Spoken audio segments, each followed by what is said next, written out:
Today's episode is brought to you by room temperature Red Bull, which at the current temperature in general is warm. That's good drinking. Nothing better than a nice cold glass of warm Red Bull to start the day. Hey, what do you say? Shit and piss directly into my mouth. For money, please! I beg of you, I'm so lonely. I often wish that I was somebody else. Ho!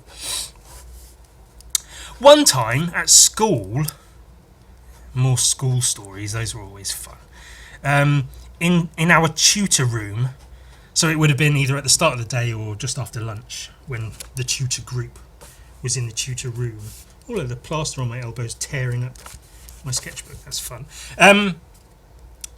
In the tutor room, one of the boys of our tutor class tutor group, had said something. Did you know it's impossible to swallow hair? Like you can't, like if you get hair in your mouth, you can't swallow it. It's impossible to swallow. You can't swallow hair, and that's why it's so horrible to get hair in your mouth, because you just choke on them. Can't swallow them. Can't swallow hair. It's impossible to swallow hair. If you get hair in your mouth, you can't swallow it. You cannot swallow hair. Which, you know, incited some doings. Of course, everyone was suddenly in something of an uproar, wondering, is this true? Can we find out? Let's find out if we can find out if this is true. So, subsequently, which I think means afterwards, I could have just said then, of course, all the boys in the room started trying to eat hair. They started pulling off hairs from themselves, from their friends. There was at least one girl that was donating her hair. She was like, oh yeah, take some of mine. She gave some hairs to some of the boys she was sat next to. And they all started eating hair. And like putting it, and then trying to swallow it and going like, oh my god, I can't swallow. It's so horrible.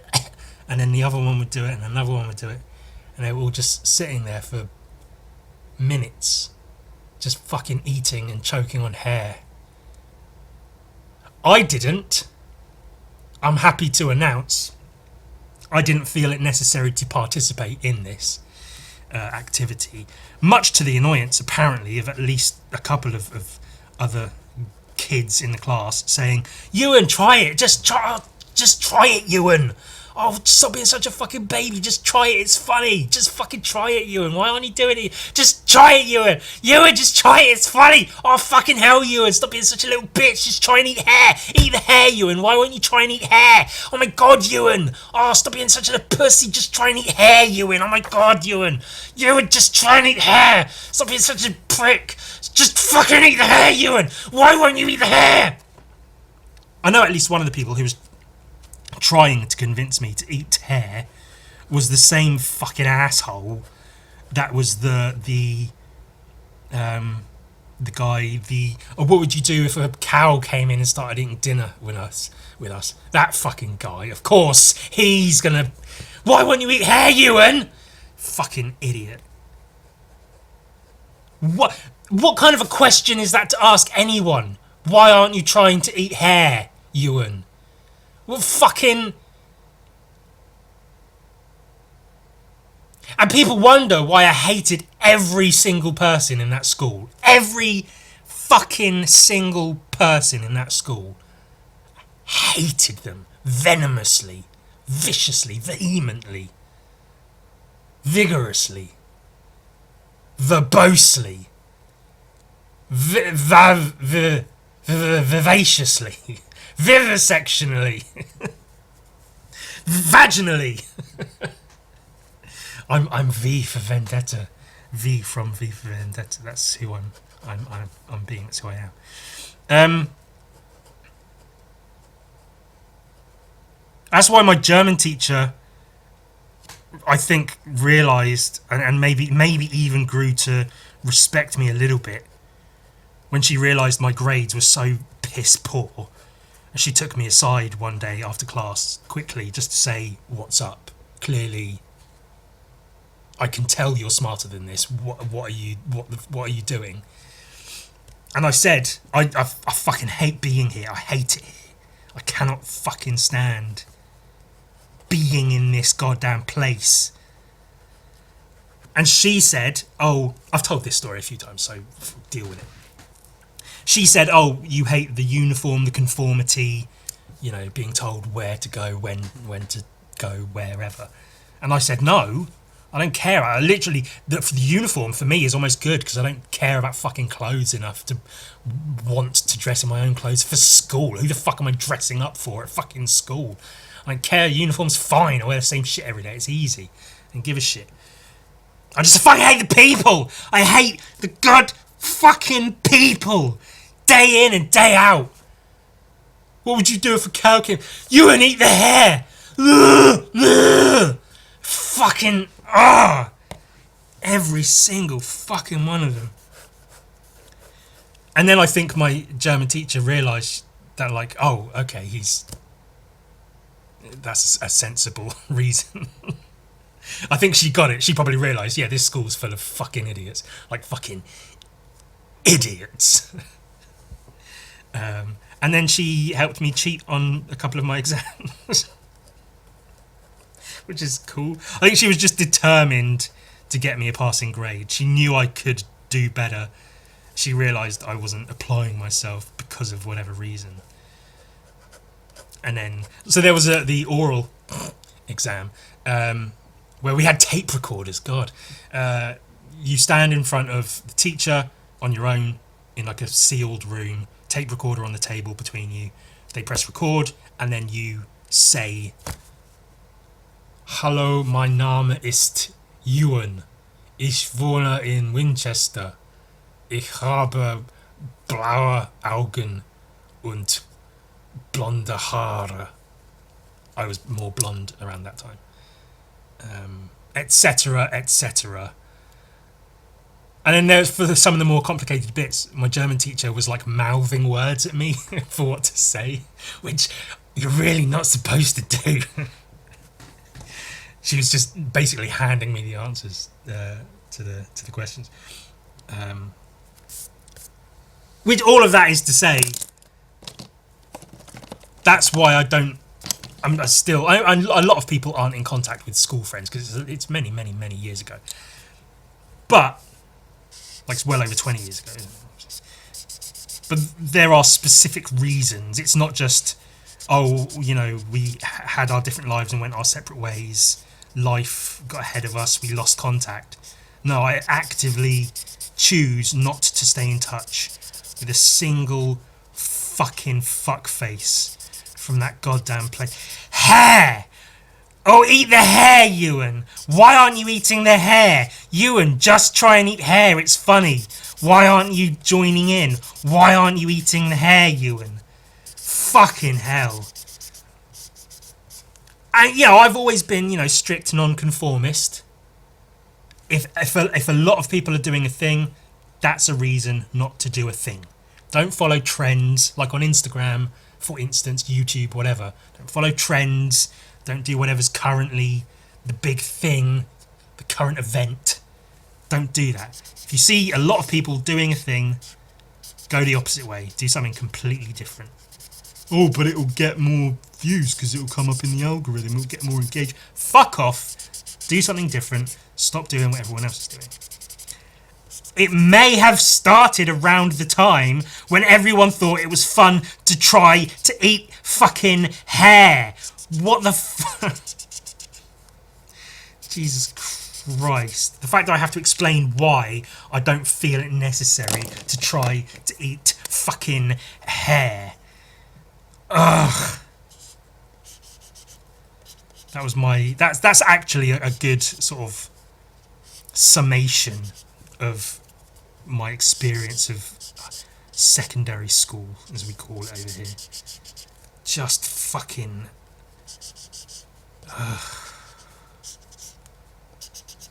waste. A lot of them. Just absolute. Like, don't take this the wrong way, but whenever I hear about not just a school shooting, but a real school shooting where it's kids from the school taking their revenge. It's, you know, their reasons are usually shit, but whenever you see someone taking revenge on the school, when you see like an older person come into the school who isn't at the school and shoot a bunch of people, that's fucked. Don't do that. But when it's a student from the school who decides to go on a rampage, I get it. Like Columbine, I get it. I'm not condoning it. I'm not saying you should do it. I'm just saying I understand. I fully fucking get it. Because had I access to guns in this country at that age, you know. Jesus Christ. Like, with a smile on my face the whole entire time, just gladly, round after round, just fucking hair. To this day, I don't know if it's true about the whole you cannot swallow. Surely you can. I'm sure hairs have been swallowed. Probably not if it's one long strand. If it sticks to your gullet or whatever, then yeah, maybe you can't get it down. But if it's curled up, but I've purposely not tried to. You know, I can sit here and Google right now. Is it possible to swallow hair? But I'm not going to because I don't want to know. Because fuck them, those fucking idiots, and their fucking hair eating fucking fuck. Absolute fuck. Ugh. And that was one moment of one day at that fucking school. There was times like that, just again and fucking again. I only wanted to tell that story briefly. I didn't mean to go on and on. But, right, so, my tutor group, I think it was due to some of the people in it, some of the kids, girls and guys. There were a couple of bad girls. We were pretty much the first tutor group to be put on full class report, where normally that would happen for one student. If they're particularly bad, they'd be put on report, where at the start of every class they have to have a teacher. They get given a little book, and the teacher has to write in that they attended the class, and at the end of the class that they were there the whole time, and what their behaviour was like. And then if that isn't filled in correctly, they get punished. And if it's filled out and it says they were bad, they get punished. So it's like they're having an eye kept on them for a certain amount of time. We were the first tutor group to be put on full class report. The whole class had to be treated like that for months. In like year 8 or 9 or something. Just because everyone was such pieces of shit. Just some of the worst fucking... And usually it was just like... The girls especially were very much... They thought they knew it all and they could do what they want. And like, oh, I'm a free person, you can't tell me what to do. I'm in secondary school now, I'm grown up. You're 13. Sit down and shut the fuck up. But they'd just be really lippy to teachers, just talking back, not doing their work, you know, swearing at teachers, calling teachers names to their faces and stuff, making fun of teachers' names to their faces just again and again. To the point where one teacher, who hadn't been there long, started calling one of the students names that was calling them names. And even back then I was like, you probably shouldn't do that. Like, if nothing else, don't stoop to their level. Like, you have to rise above the 13-year-old behaviour. But also, just in general, you probably shouldn't call students names. Like, that's not really... You know, you just don't do that. But this particular girl, I know her name, I'm not going to mention it, was just a cunt and pulled it out of this teacher. This teacher just lost it and started calling them names. And I think the teacher didn't leave, but like, I don't know, was put on something, I don't know. But yeah, just I was just surrounded by those kinds of people on a daily basis doing that kind of shit. And because I was part of the class, which means I was on this full class report with everyone else. It's a war crime. It was collective punishment for the actions of a few. The many had to suffer, or as the actions of many, and then a few extra had to suffer alongside them. Just, fucking. I never went to like my senior prom or whatever our version of that was. A lot of students would like, they'd leave school and then they'd go back a year later just to say hello to people, to say hello to their favourite teachers, old friends or whatever that were still there. I never did any of that. Once I was gone from that place, all my books got burned, my uniform got tossed away.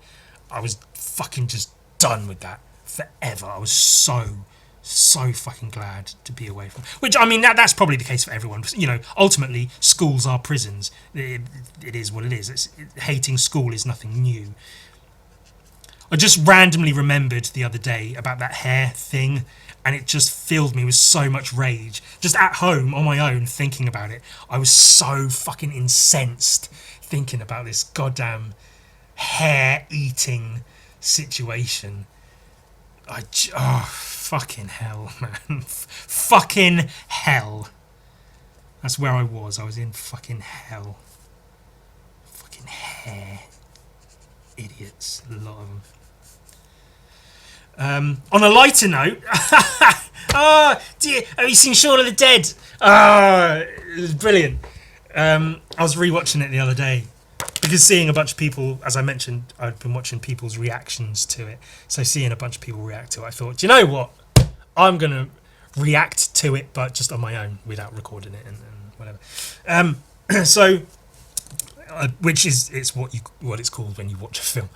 So I watched Shaun of the Dead, and there's just one particular funny moment that stood out to me that made me laugh out loud more so than most of the others, which is right towards the beginning when Sean's at work and he's like giving his team a pep talk because like the managers are out sick for obvious reasons because they got AIDS. It's funny, isn't it? AIDS.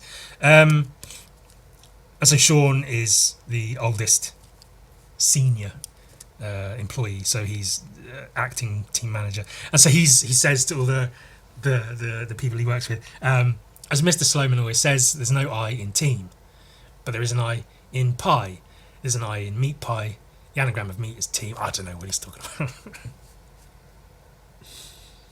To this day,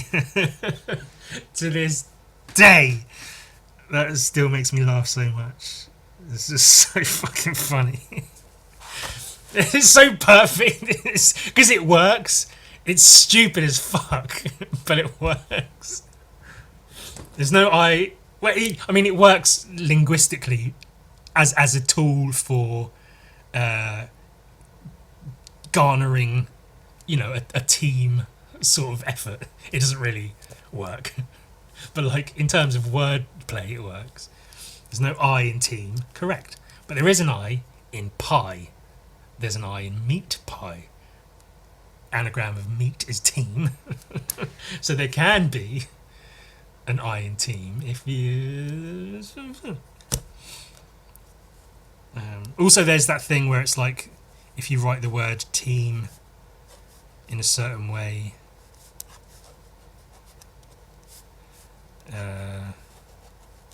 there's an I.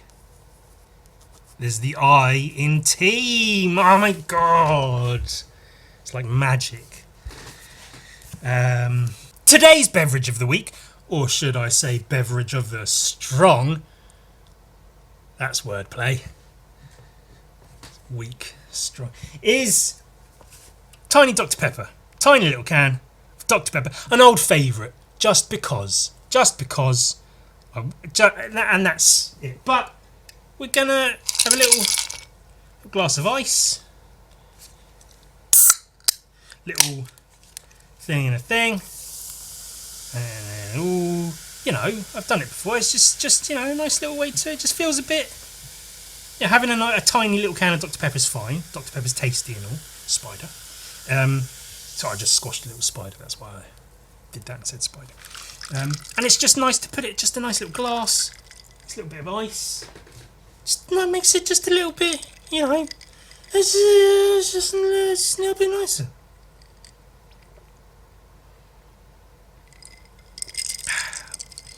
I just washed this glass, so it tastes like soap. But it also tastes like Dr. Pepper, and that's good.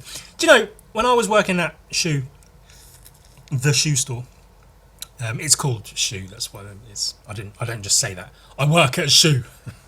It's like when you work at a pizza place, I work at pizza. What? Shut up. Anyway, when I worked at the shoe store named Shoe, it's spelt the German spelling, but without the E, I don't know. The anagram of team is me, I don't know what he's talking about. There was a younger girl there who was the younger sister of another girl that worked there, and she was a creative type. She made edits of like Supernatural, the show. I don't know, weird, but it's cool. She was cool. She was creative. So we got on because creative types, you know. And then one birthday, I rarely told people it was my birthday, but I think she found out, or I told her it was my birthday. And then she bought me just a bottle of Dr. Pepper, which most people there are not going to buy me anything because they don't care, because why would they? Again, I very rarely told people it was my birthday because just like at school, the people there, fucking terrible.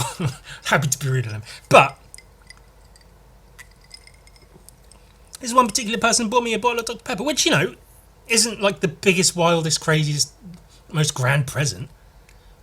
But as a gesture to another person, you find out they like Dr. Pepper, and you just out of nowhere buy them a Dr. Pepper. That's so nice. It was so fucking nice of her. And that's... Sadly, I've not yet been able to find a copy of Thistlebone Book 3, which is supposed to be out currently. I haven't looked for it anymore, which might be why I haven't found... I looked once, I couldn't find it, and I figured, oh well, that's that then, the end. But I was looking through my piles of books, looking for a specific book amongst the pile of books, and I couldn't find that book either. It's just my life now, I just can't find books. But what I did find was this, which I forgot I had. Well, I didn't forget I had it, but, you know, out of sight, out of mind, innit? This is watching The Watchmen Men. The Watchmen Men.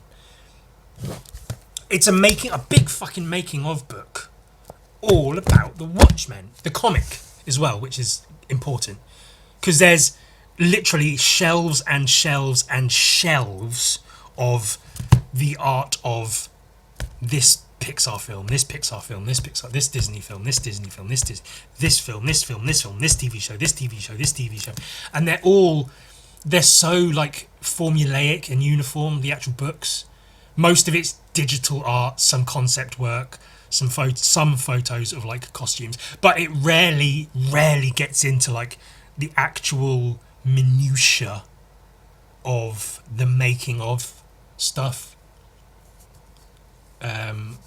Like if there's cool costumes, great, but I want to see and hear from the creators how they approached particular costumes and different materials versus different lightings and settings and stuff and body shapes and whatever, and set design. I want to see how the sets were built, not just this is a photo of the set with some cameras and stuff in the shot. Like, they're just so basic and boring,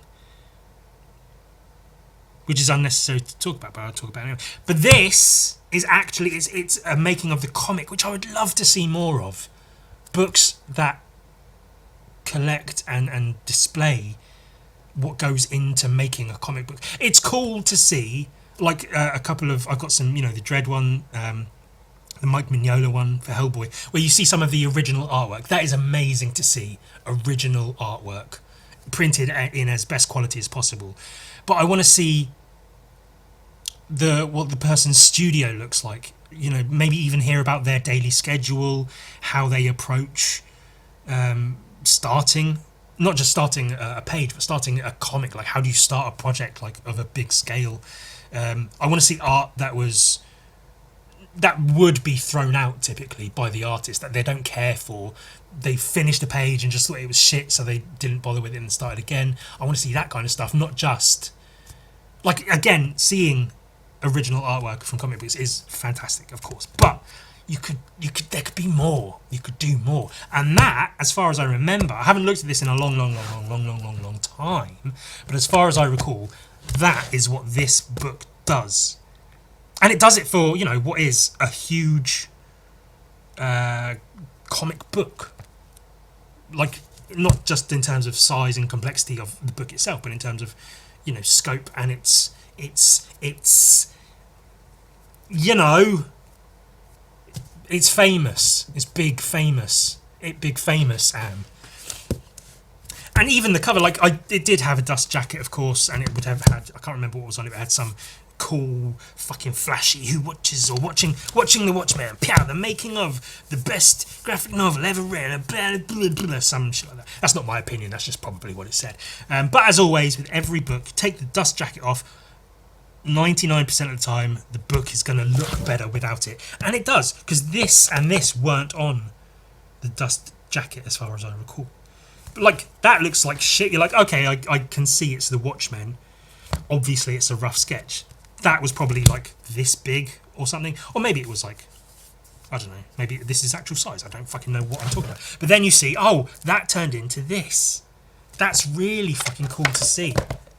And I love that on the front they put the thumbnail sketch, the rough doodle, because if that was on a shelf, you would think maybe like, really, that? But this is what it's about. This leads you into the book. It's about this.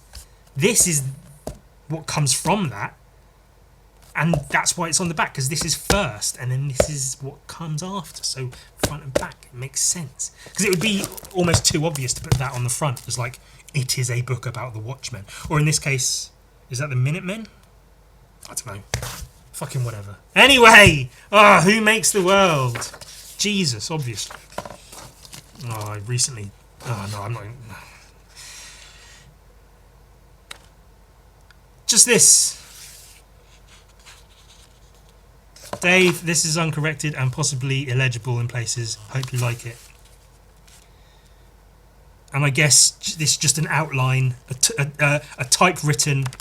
You can see it's done on an actual typewriter, a typewritten overview of the world of the Watchmen. I assume this is the original document that they kept. And you can see it, with notes by Alan Moore. Like, fucking fantastic. Just that is like on the first page. That's more cool shit than you'd see in most making of, or the art of, kind of books. A load of these. Is it Dave Gibbons, the artist? Gibbons. He's a type of monkey! He did a bunch of Rorschachs, where you put ink on one side of the page, fold it in half, and it splurges onto the other side. For his character, he did a bunch of these, and these are relics. These are pictures of relics that exist, that went into making the Watchmen. Every page is something. A badge, obviously it's printed with the human bean juice, as Rorschach put it. Just sketches and stuff. Like, how fucking fantastic is that? Thumbnail sketch. Judging by the lines, you can see it was probably drawn with, you know, if you look at the width of the borders here, of the borders of the panels, it was probably drawn with a similar, if not the same, pen. So you can imagine this was probably this big compared to this. Just marker pen for where the shadows go, where the bodies are, and then how it turns into what is obviously a rough colour study for the final page. So good to see that, because you so rarely get to see that. Even this is cool to see. This is cool to see. Colour tests and shit. There's actually a little bit of that in Thistlebone, at the back of Thistlebone, where he shows like thumbnail sketch, rough sketch, colour composition, and the final piece, which is cool. A die-cast model of Ozymandias. I assume fucking what's his face, Dr. Manhattan.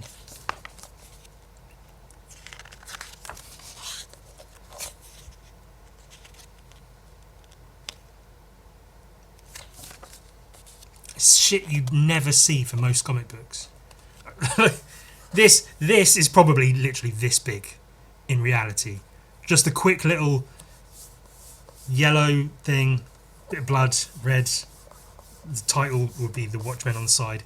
Just the most basic layout, blocking out what's going to be where on the page, which turns into the cover with the smiley face badge with a bit of blood, red in the background.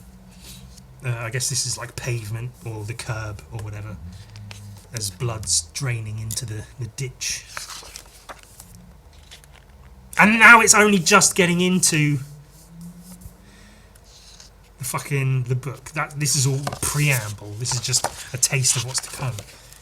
It says Dave Gibbons, doesn't say Alan Moore, so maybe Alan Moore wasn't present in the making of this book, which is fine because he does tend to create his work and leave it and not want anyone else to do anything with it.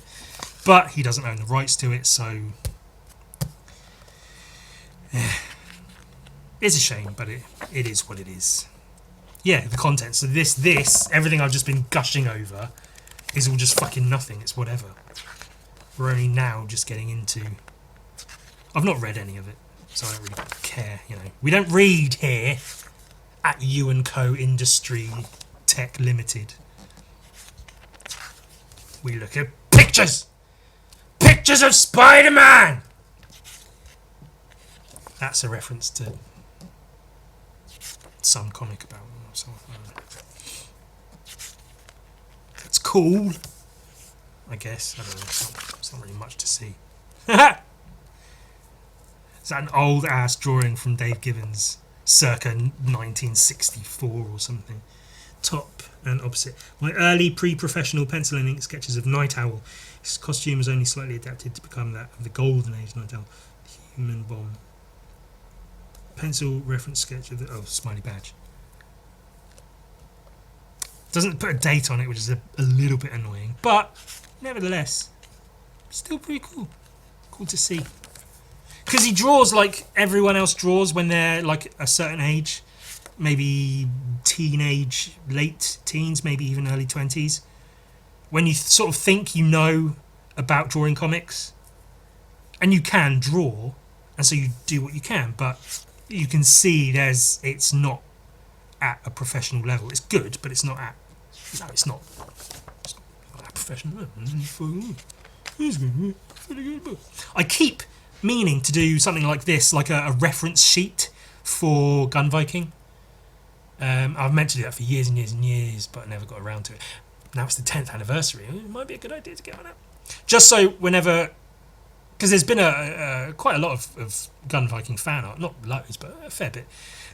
And every now and then, for the most part, people do it brilliantly, and I don't really care if it's on model, if it's exact to the character, because Gun Viking himself is nonsensical and off model.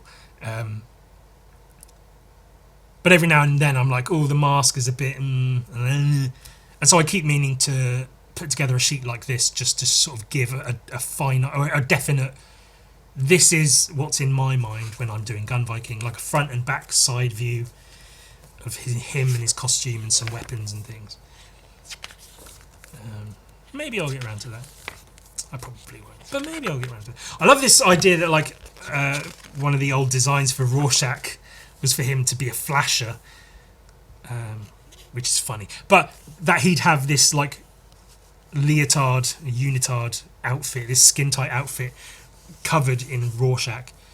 I assume similar to his face mask, where it has a warping, changing shape Rorschach thing on it. It's very, very good, I believe, or I feel that they didn't go with this in the final cut. It's a funny idea, though. But I think it doesn't necessarily suit his character to be like that. The mask makes sense, but the character, not so much. The character. Yeah. It's so great to see that. It's like it says boob. Boob. They all look like penises. But that one says boob. That's a joke. That's a Freudian sort of joke. That everything looks like penises because you've got penis on the... It's a... You get it. You get it. Obviously, quick, smaller drawings, but they're really, really good drawings of just characters. Again, with the costume, he'd be so... the character would feel so different if he was like this. If he had this full body, typical like superhero costume. It looks very close to... Is it the Hole from the Spider-Verse thing? The comedian with his gimp mask. Of course. Why wouldn't you have him wearing a gimp mask? I can't remember if the early comedian had a gimp mask on. I guess this isn't going to have it in, is it? But I think the gimp mask was gotten rid of. Night Owl. A bit boring as a character, but I think he's meant to be, isn't he? He's like the go-get-'em hero character. Big naked blue man. Do enjoy seeing some blue penis. There's a children's show over here. I don't know if it's still going. It might still be going, but it was going for years and years and years, like my whole childhood and way before then, called Blue Peter, which is like they have presenters and they do different things. They go to different places. They talk about what's happening, fun things, activities. They show you how to like make a thing. They talk about animals. They go, hey, look, we've got an elephant in the studio. Why not? Like a live elephant. And, you know, for a kid, it's fun, it's educational, it's a cool show. It's got a badge with a boat on it, and you could get a badge if you were special, and you did a thing. They showed kids drawings of like their pets and stuff. But now I'm envisioning a version of it called Blue Penis. And Peter is also, in some places and sometimes, a slang term for a penis, I think. Maybe, I don't know. Pulling your Peter. I'm pulling on my Peter. Blue Penis. Imagine that. Imagine that. Imagine a kids show called Blue Penis. And the badge, a little like shield shaped badge with a little blue penis on it. Because it was like a big deal if you got a Blue Peter badge. That was like a thing. It was like a rare thing to be able to get hold of. And so if you could get one and say, this is my Blue Penis badge. Or just a screenshot of Dr. Manhattan's blue penis. I'm probably finding it funnier than it actually is. But look at these pages. Aren't these cool? Notes. Little just sketches, just figuring shit out, just doodling. This might all literally be fucking, the word fucking wasn't necessary. This might all literally just be like phone doodles. Little like guys, robot, some clown thing, I don't know, machines. I could sit here and read it and read about it, but these are called scripts. Really, really cool to see that. There's the version of Arkham Asylum. I think it's called Arkham Asylum. A Serious House on Crazy Earth or Crazy House on Serious World or something like that. The Dave McKean Joker Batman comic. The version I've got in the back has the script for the comic, which is very, very cool. But it's very sort of like uniform page by page. But it's really cool to see this like stack of paper. Handwritten bits, highlighted bits. That's how I like to see it. Fucking the texture, the life of it all.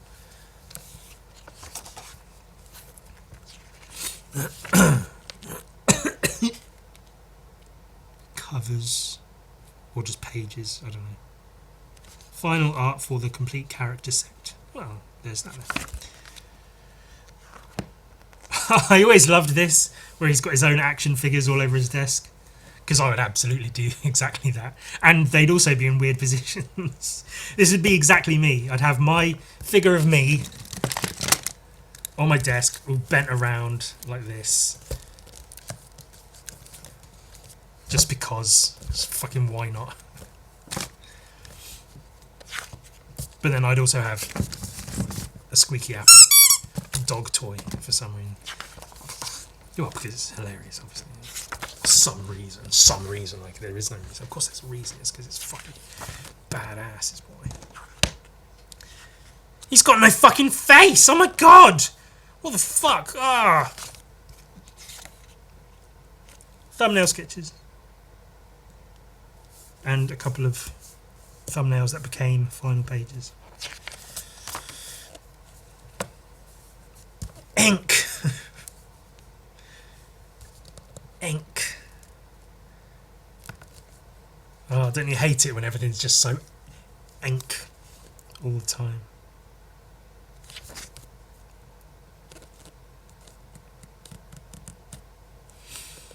I mean, this is fairly standard in terms of art, or being shown art that goes into making a comic page. Like the pencils, you can see the ruled lines for perspective, which for a comic like Watchmen makes sense. A lot of the times I'm like, fuck off, stop using grids, just draw the shit bigger in the front and smaller in the back, and you know it goes to a point, so just make it look like that. Sometimes that works, that careless approach works. But for a comic like Watchmen that is so specific, and the drawings are so specific, they're drawn almost scientifically, like... Sorry, I trapped gas. And in terms of Dave Gibbons and his art and his style, it makes sense that everything would be gridded out, especially in terms of, you know, Dr. Manhattan. But also, it's a very grounded in reality comic. Even the heroes. Well, there's only one superhero, and that's Dr. Manhattan. Everyone else is just a person in a costume. So they are very human. They're in a very realistic world of planet Earth, except for when he fucks off to Mars. And so it makes sense that everything is sort of very rigid in that respect, with regard to the rules of Earth.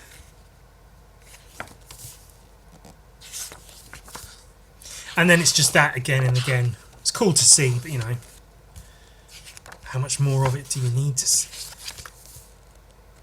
Good one. Oh, this is cool. Does this show up on camera? Yeah, it shows up enough. Some of the settings. Oh, I like this. I think I have read parts of this book because I remember him saying he would draw like these maps of where the buildings are in relation to each other, and then he'd draw out the plans for the building, like for the interior of a building, because there are certain scenes where I think at some point in the comic you see a shot of the front of a building and there's like characters in each window, or like one character in different windows to show that they're moving through the building or something. And I think he mentioned how he planned out a load of the building's interior to make sure it made sense for where he was moving and or where people were moving. Whatever. There's a lot of planning that went, because I'd just go, yeah, building, whatever, and that's why my comics are shit. Because there's zero planning involved, zero research, zero time and effort. But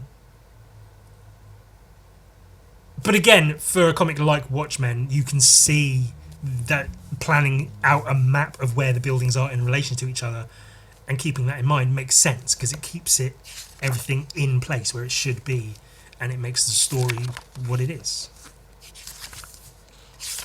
So it's good to see that.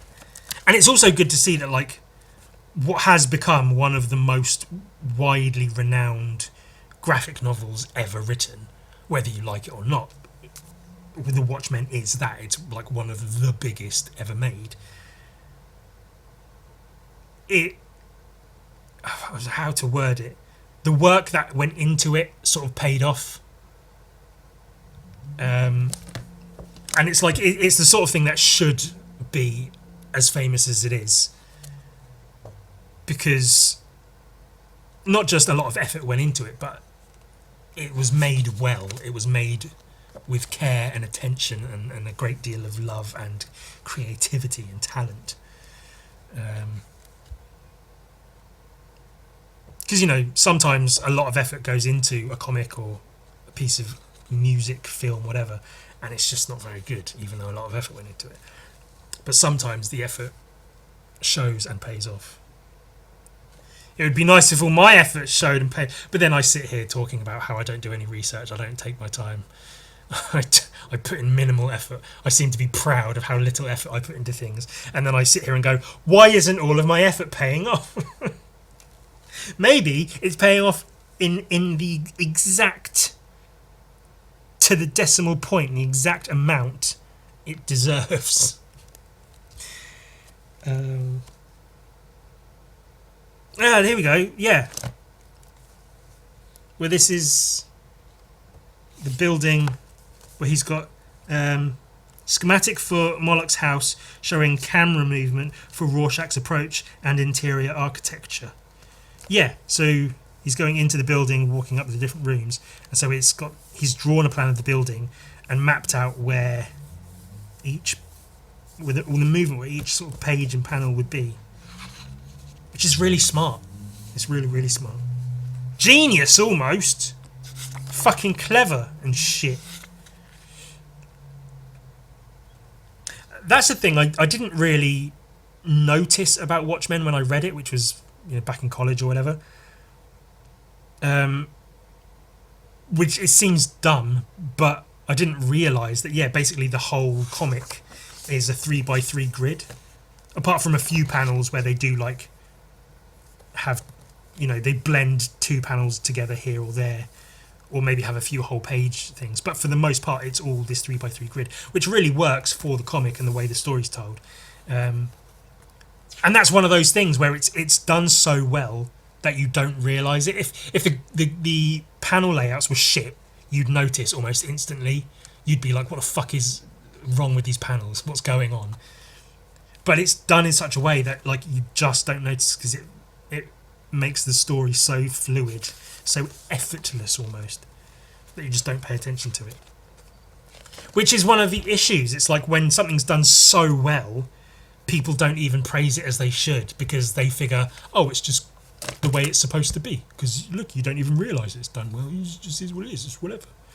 So it doesn't get the accolades it deserves. But when something's done piss poorly, when something's done absolute shite, you notice and you point it out and you laugh at it, sneer at it and mock it on the internet to as many people as possible. I like colours. Colours are cool. Do love me some colour. Oh, actually I can use this. I was talking to a friend recently about getting a colour chart to find my tip colour. If you know what that's about. And I think this would be a funny grid to send to that friend, to be like, hey, look, I'm using this is the colour grid I found to try to figure out my tip colour. Because there's a few colours on here that could, you know, it's quite a tippish kind of colour. This could be if, you know, you were cold. Actually, that's quite a good. This would be a funny time to, like, actually pull my penis out, lay it on here and try to find the closest colour to it, but just pixelate it all in the edit, so I'm actually doing it. I'm obviously actually doing it, but you can't see that. That's what tip refers to, by the way. The colour of the head of my penis. That's what that is. That's what that's all about. Bunch more. There was one, I think, was that it there? It might be later on in this section. Because I think in the comic, this is a bottle of perfume which relates to the characters and it's part of the thing. And then it gets thrown and then shatters, I think. And so through different panels throughout the pages, it's in a different position as it's being thrown. But then I think Dave Gibbons mentions that he actually, like, worked out the exact trajectory of it. I didn't work it out, but, like, visually worked out how it should spin. And then took like snapshots of different parts of its trajectory to use as the panels. Which again, the planning, the effort. Yeah, here. So it actually spins and shatters, and the liquid coming out of it, so he planned it out. I don't know how, I don't know what any of this means. Schematic for the tumbling perfume bottle, tracking rotation and passage across the fixed stars. We should have brought this out as a flipbook. Oh, that would be cool as a flipbook. Oh yeah, so there's stars fixed because it's travelling through literal, well, I don't know if it is in space, but whatever. So there's stars that stay in place and the bottle moves through them. It's smart. It's smart. See, Watchmen's a comic for smart people, so you might not get it, but I don't know, something. And wasn't that nice? Oh! Is this the new Goblin? Yes, it's the new Goblin Fuckers card, number 6. Ooh. I don't know what that was. Just right towards the end of the month, within the 6th month, I have managed to get the next card out. These will probably be available by the time this is up, or around then. If it's on Patreon, just after. If you're watching this on YouTube, probably up already, available. Patreon.com/ewan, two Ewans. Patreon.com/ewan, 2 Ewans. And you can get this, Guff the Feral. Oh, he's a feral little guy. Oh. It's the new one.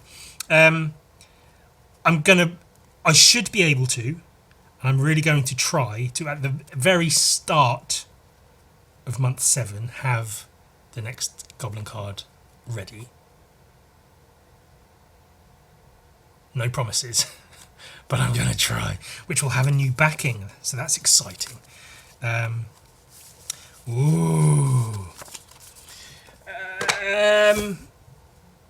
And that's sort of somewhat what this is. I have an idea of a bunch of the other cards I want to make. I keep telling myself to write out a list of names and then come up with ideas after that. Like Stig the Blig, Frig the Grig, Hig the Snig, Griggle Blig, whatever. But I just don't do it. Listen, it's been a difficult few months. I was going to spend this episode actually talking about why, in particular, it's been a difficult few months, but it brought me to tears thinking about it, so I didn't want to do that. I've tried my best to just try and sit and have some fun, just doodle and talk about fucking whatever. Lest I break down in tears and wish I could end it all. What the fuck was I talking about? So I have one of them in my head. I haven't got his name set, but it's going to be something the Brute. Well, this is very, very rough. But I do quite like the idea of him just being some big block of a goblin with a funny little cute face, and him being named the Brute. But I also might give him like a brutish, ugly pig face or something. Something the Brute. I think that's quite a good one. I think some of them have alliteration in their name. So what I've done is I've got this Sludge Life Siggy Sigs box I made. I'm using it to store my own personal collection of my Goblin cards. Isn't that cool? I also, this was an active choice to have Smorf. I toyed with having it as being like something the Smorf, but I prefer just calling him Smorf. He's like a Smurf, but not. Burgo the Bruised was alliterative, and that's the only one so far. I thought I'd done 2 alliterative ones, but I haven't. I toyed with the idea of doing them all alliterative, but then the first one wasn't, and so I said fuck it. And actually, now I think about it, if Burgo the Bruised is alliterative, B and B, I might not make... Because I was going to go on to say maybe I'll do an alliterative name for the brute. Like Bubzo the Brute or some shit, I don't know. But I think it would be weird if the only two alliterative ones I do up to that point are with B. Burgo the Bruised and Bubzo the Brute. Oh, actually, that could work. That's not terrible. It might. I might do that. I don't know. We'll see. I'll fucking see. You'll find out eventually, sooner or later. He's not going to be the next one, mind. But he will come up soon. I know exactly what I'm doing for the very final card, for the 12th card. I know exactly what I'm doing for that one. So that's fine. I've got to come up with, what, I guess 5 others? Something the Brute. Farting a Toot. Piss. Shit. Fart. And that'll be the last of my goblins. Something the Brute, and then this one, something the Bloated, maybe. And I think I like the idea of this one because I'll paint him like floating in the sky. So I'll paint like, you know, a light blue background with clouds, and he'll be inflated and floating away.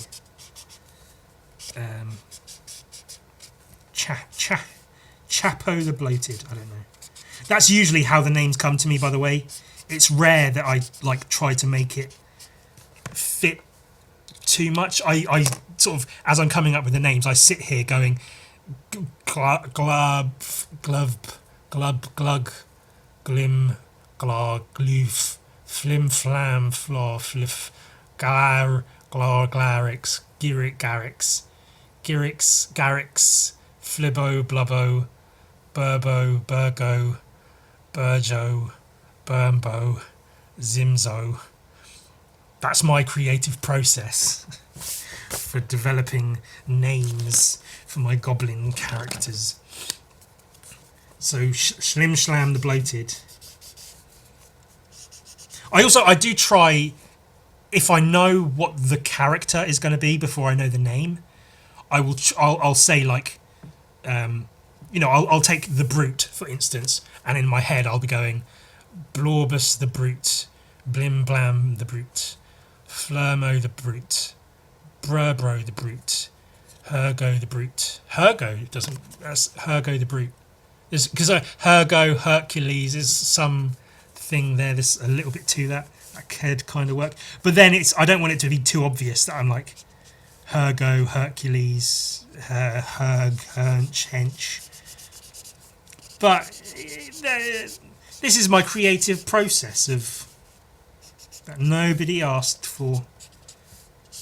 But then I guess no one asks for any of the shit I do. That's something I was going to complain about.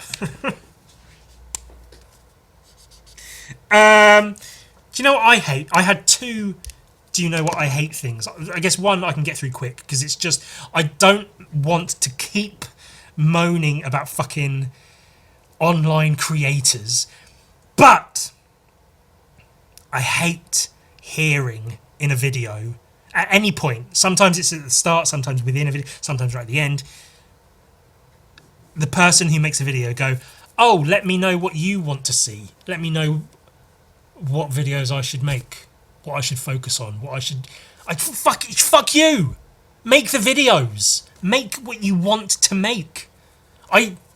You know as well as I do. You know that I know that I get it. I understand why you make content that people want to see to hopefully maximize viewership, watch time, engagement, interaction. Because if it's shit people want to see, more people will watch it. More views, more hours, typically equals more money, essentially. More ad revenue, more money. That's how it works. So I get it. I fully understand. I get it. I know the game. I'm aware. But fuck off.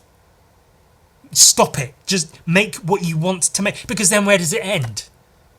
Oh, tell me what to do. I'm not going to do it for myself. I'll only do it for you. I have to do it for you because otherwise I don't make any money. Tell me what to do. I don't know what videos to make unless you tell me what videos I should make. Fuck off. Fuck you. Make what you want to fucking make. And if the people don't like it, fine. They're not going to watch. And if they do like it, cool. then you'll find your audience. You won't just find an audience. That's why cult films that have a cult audience, are not always, but often some of the best films, because they're not playing to get as wide an audience as possible. They're just making a thing as cool and as genuine as they can, and eventually it finds its people, which is good. It's a good thing. You get the good audience, not just the audience. Anyway, it bugs me when I hear that, and I know it's in so many videos. Well, let me know what sort of content you guys want to see from me. Let me know what you want me to make. Let me know what you want. What you want. What you want. Just make video. Just fucking... Anyway. So that's the small thing that I had that I wanted to complain about. The larger thing, which is also... it's not. I was going to say it's also to do with creators and stuff. It's not really. No, it's not. I thought it was, but it's not. The other thing I hate, which is a little bit larger in scale than, your typical online creative types. I hate extended lore. That kind of lore. Extended universes, if you like. I hate an extended universe. And that goes into like fan fiction, fan theories, headcanons, as people call them. Like, for me personally, and this is purely a personal thing. For other people, I get it. Again, I get it. I understand the appeal. You get extra details about things that weren't mentioned in the initial piece of media. If it's film, television, a game, or whatever. I completely get why people like shit. But for me, a piece of media, even a piece of art, begins and ends as it is. A film, for me, the characters from a film, that was weird, the characters in any given moving picture, stop existing once the film ends. And if the film is well made, that's a good thing, because they've generated the character, told you all you need to know about them. They've built the world that the character's in, and all the necessary information is there within the film that you don't need to know. There are films that leave you questioning, but that's part of the film. Those are questions that aren't meant to have answers. They're not meant to have another film made specifically because this character wasn't named in the initial film, but they made a whole film about this one character just to fill in the blank of what was that character's name, which is a made-up example, but it kind of fits. For instance, when they made the newer Star Trek films, or started making them, I think is it Carl Urban who played Bones? Dredd, from the film. Have you seen Dredd? Fucking fantastic film. Love that film. I might watch that after I'm done recording this. Fucking love that film. I've been meaning to rewatch it.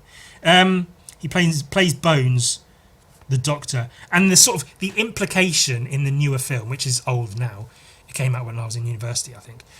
He says, I think there's a line saying he broke up with his wife, whatever, she left, and then he says something like, she took everything, all she left me with was my bones, or something. The implication being, oh, now in Kirk's head, he's just going to refer to him as Bones, because that's what he said. Only left me with my bones.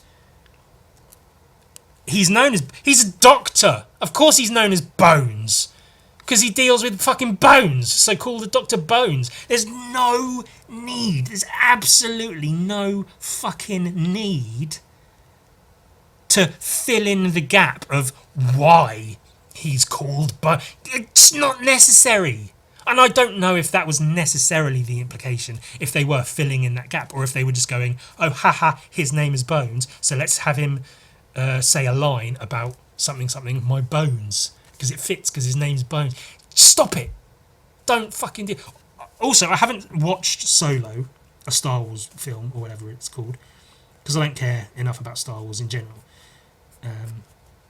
Again, Star Wars begins and ends for me at Star Wars, and it's fine. Just, well, as far as I'm aware, there is a line somewhere in the film Solo where they sort of explain why he's called Solo, because he travels alone, or something like that. To the best of my knowledge, no research, not watched the film, just speculating because I hate this particular thing that I see in films. I think there is something like that in the film where they sort of explain why he's known as Han Solo. But like, they're so unnecessary. His name is just Han Solo. He is a character in a space film that has a character called Jabba the Hutt and has characters like basically called Wibwab and Scrungle Scug and Blarf. What's the name of the guy with the white hair? Jib Jab or something, some shit. They've all got weird fucking names. Ewoks, Chewbacca, Wookiees. Everything's got a weird name. So for a character to be called Han Solo, it's in the film. It's part of the film. It's so awfully unnecessary to give a reason for his name. Just don't. There's no need for that. I know one complaint. I don't know if it was a big complaint, but I heard some people complaining about it. Whether they were being ironic or whatever, of how in Mad Max Fury Road, a lot of the stuff about like the whatever they're called, the bold kids that spray the silver in their mouths. It seems that a lot of people were kind of maybe upset or annoyed that they weren't explained, like why they do the things they do, why do they spray the silver in their mouth, why do they have the rules that they live by, because they don't explain. But what they do is they build the world and they drop you into it, and they go, this is part of the world, and this is part of the world, and this is part of the world, and you as a viewer are supposed to go, oh, okay, well, I guess that's a thing they do. I guess they have a rule. I guess when they're about to go and do something big, they spray a thing into their mouths because it's chrome and it's just part of their whole fucking thing. Why do Catholics swing a thing of incense and splash water on a baby's face and fuck children? Why does the Catholic Church fuck so many children? It's just part of their law. It's just what they do. They shouldn't. That is a bad thing, by the way. I'm not making light of it. It's awful and they should literally be abolished. But there's no need to and that's why I hate extended law. I just let the shit money. I know that's the reason it all happens. I know it's money. I know it's always money. Hey, we can make another film that will make us hundreds of millions of dollars, if not $1 billion. What can we make it about? I don't know, this side character that was in one film one time. Yeah, okay, let's do that, sure. It's so unnecessary and I hate it. Because more often than not, those things that come after the original are shit. And so now you've sort of made shit out of something good. And it's easier to focus on the shit because it's more recent and it's usually got a wider release or whatever. And so now it's just shit. I don't want to know the details of this character's backstory, why they act a certain way. They act that way because they do. And then you get into like the fan fiction side of like, oh, what did this character do after the film? I bet they went on and did this. I bet these two characters joined up and I bet these two people got together. I bet it doesn't matter. None of it matters. The thing exists in a space. And that's it. And that's me. That is very much my personal view of it. That's how I approach games, films, shows, comics, art, whatever. It exists within itself, and then it stops existing outside of that. I don't need it to. I don't want it to. It's just, you can stick it up your arse. That's what I'm saying. That's my point, ultimately. You can take it and you can fucking just put it in your fucking...